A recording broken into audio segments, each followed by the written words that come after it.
Have you ever felt drained after helping someone only to realize they didn't value your effort?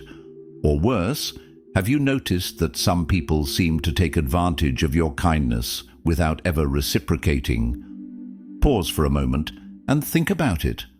How many times have you stretched yourself thin emotionally, mentally, or even financially for someone who didn't truly appreciate what you did?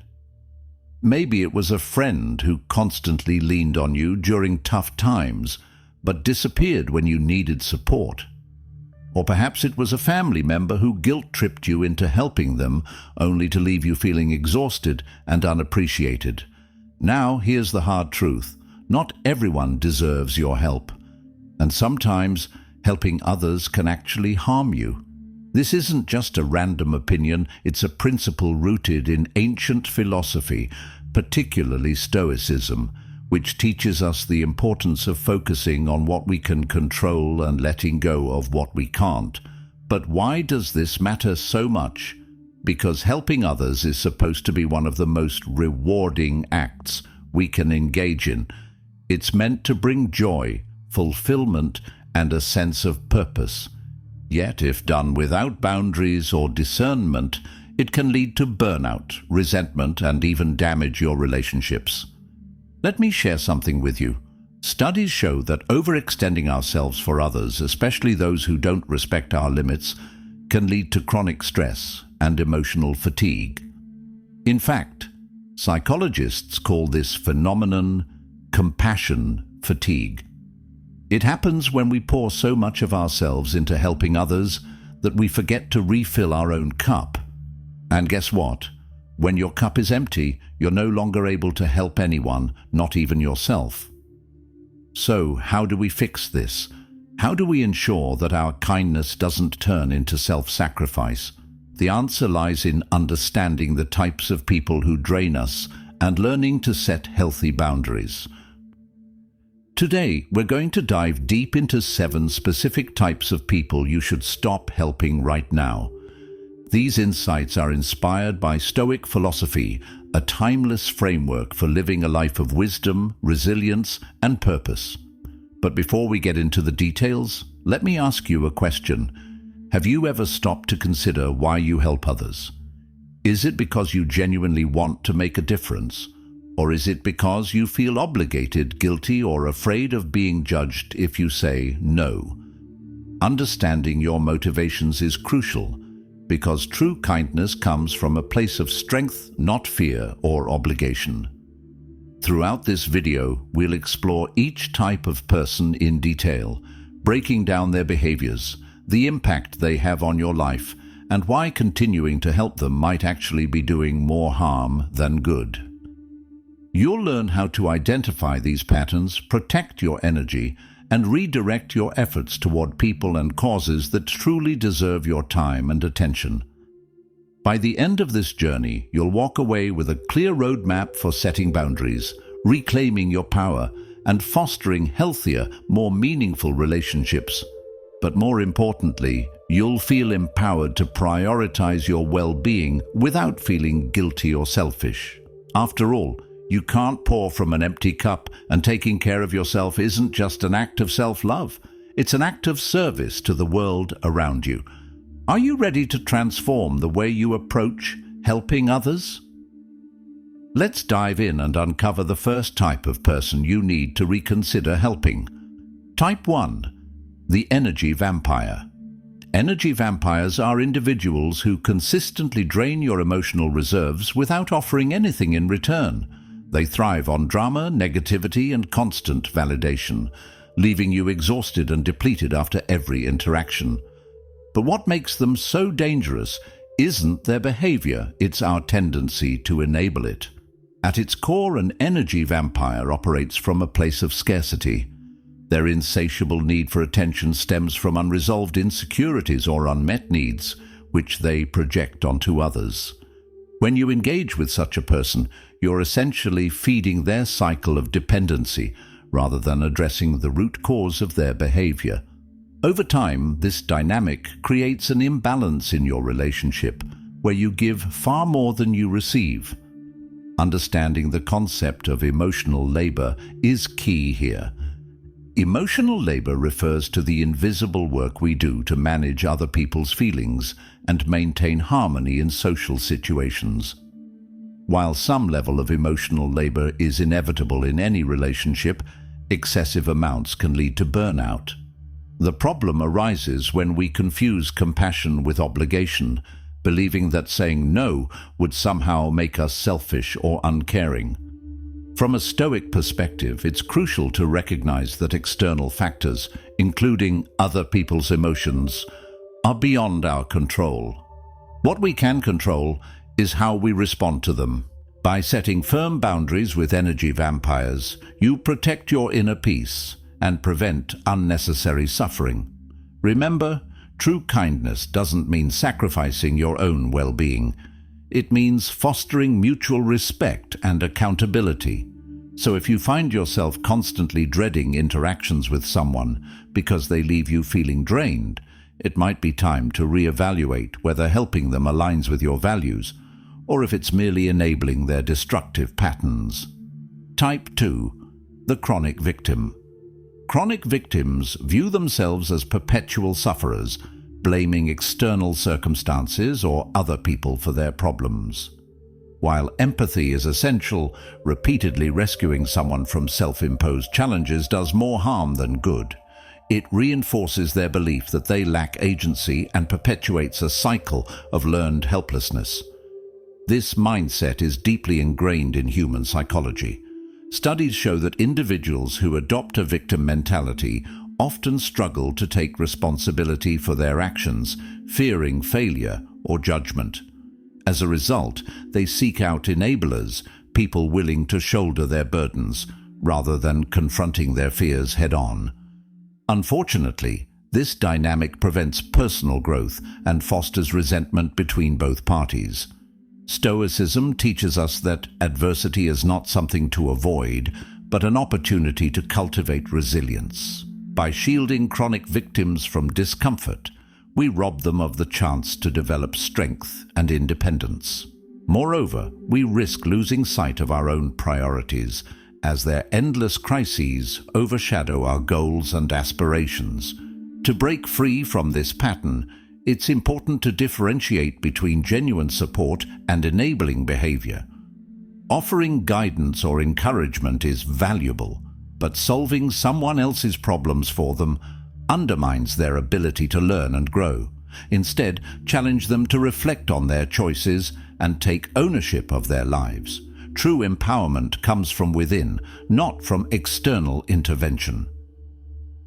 Type 3. The manipulator. Manipulators are masters of persuasion, using guilt, flattery, or coercion to get what they want. They prey on your sense of duty or loyalty, exploiting your generosity for personal gain. Engaging with manipulators can feel like walking through a minefield, as their tactics often blur the line between genuine requests and calculated maneuvers. What sets manipulators apart is their lack of authenticity. Unlike energy vampires or chronic victims, whose behaviors stem from insecurity or fear, manipulators operate with deliberate intent. They understand human psychology and exploit vulnerabilities to achieve their objectives. Whether it's guilt tripping you into compliance or playing the victim card, their strategies are designed to keep you off balance. From a philosophical standpoint, Stoicism emphasizes rationality and self-discipline. Manipulators thrive on irrationality, preying on emotions to cloud judgment. To counteract their influence, you must cultivate awareness and detachment. Recognize their tactics for what they are, tools of control, and refuse to play along. Setting clear boundaries and communicating assertively can neutralize their attempts to sway you. Helping a manipulator rarely yields positive outcomes, as they're unlikely to change unless confronted with consequences. Rather than wasting energy trying to reform them, focus on safeguarding your integrity and maintaining healthy relationships with those who genuinely deserve your trust. Type 4. The ungrateful taker. Ungrateful takers embody entitlement, expecting assistance without expressing gratitude or reciprocation. No matter how much you give, it's never enough, and their lack of appreciation leaves you feeling undervalued and resentful. This imbalance erodes trust and diminishes your willingness to help in the future. Gratitude is a cornerstone of meaningful relationships. Research shows that expressing thanks strengthens bonds and fosters cooperation. Conversely, ingratitude breeds dissatisfaction and fuels conflict. When someone consistently fails to acknowledge your contributions, it signals a fundamental disconnect in your dynamic. Stoicism reminds us that virtue lies in doing good for its own sake, regardless of recognition. However, there's a difference between practicing humility and tolerating exploitation. If someone habitually disregards your efforts, it's a sign that they don't respect your boundaries or value your presence. Continuing to help under these conditions only reinforces their behavior and depletes your resources.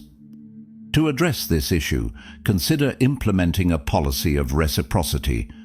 Require mutual effort and acknowledgement before committing further support.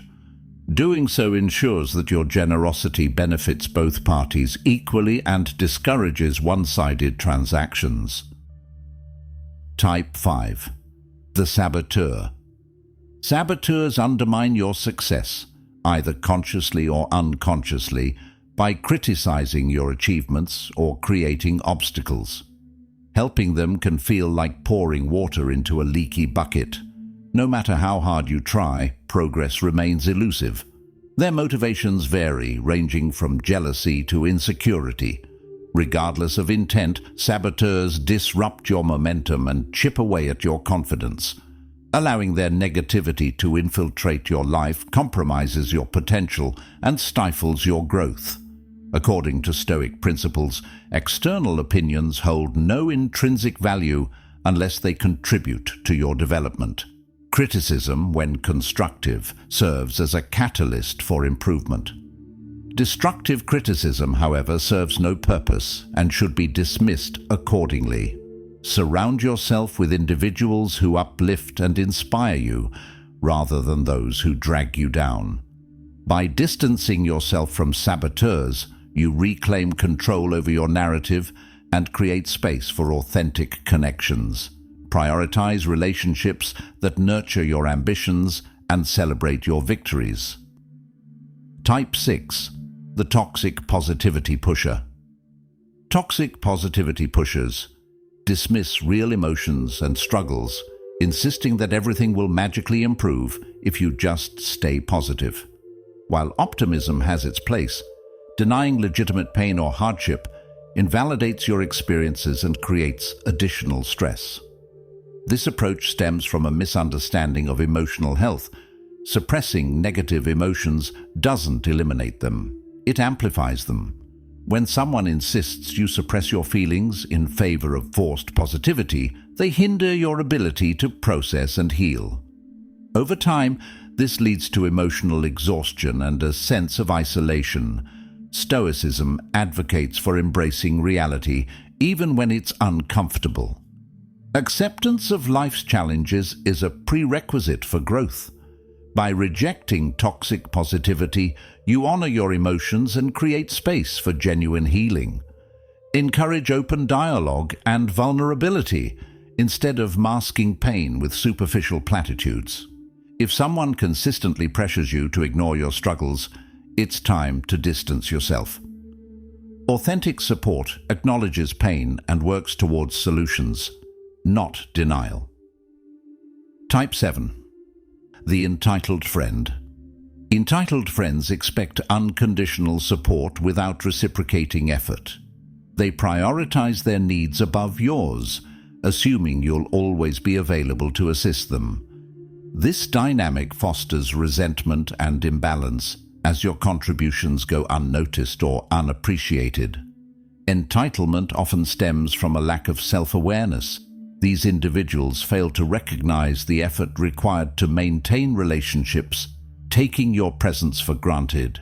Over time, this erodes mutual respect and strains your connection. Stoicism emphasizes the importance of reciprocity in relationships. Healthy friendships thrive on shared effort and mutual appreciation. When one party consistently dominates the dynamic, it becomes unsustainable.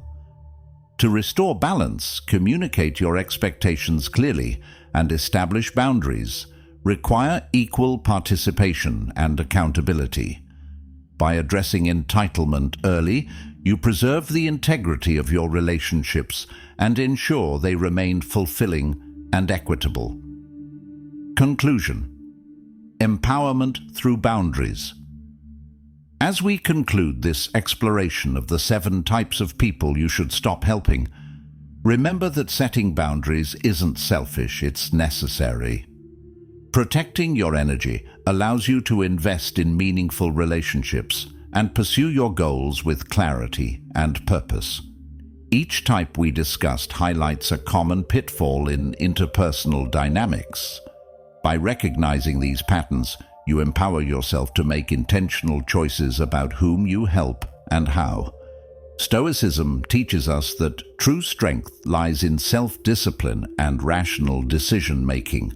Apply these principles to cultivate healthier, more balanced relationships. Take a moment to reflect. Who in your life fits these descriptions? How can you adjust your approach to prioritize your well-being while still offering genuine support? Change begins with awareness, and you've already taken the first step. Now it's up to you to act. Set boundaries, practice discernment, and surround yourself with people who uplift and inspire you. Your energy is precious. Spend it wisely. Thank you for joining me on this journey. Let's continue growing together.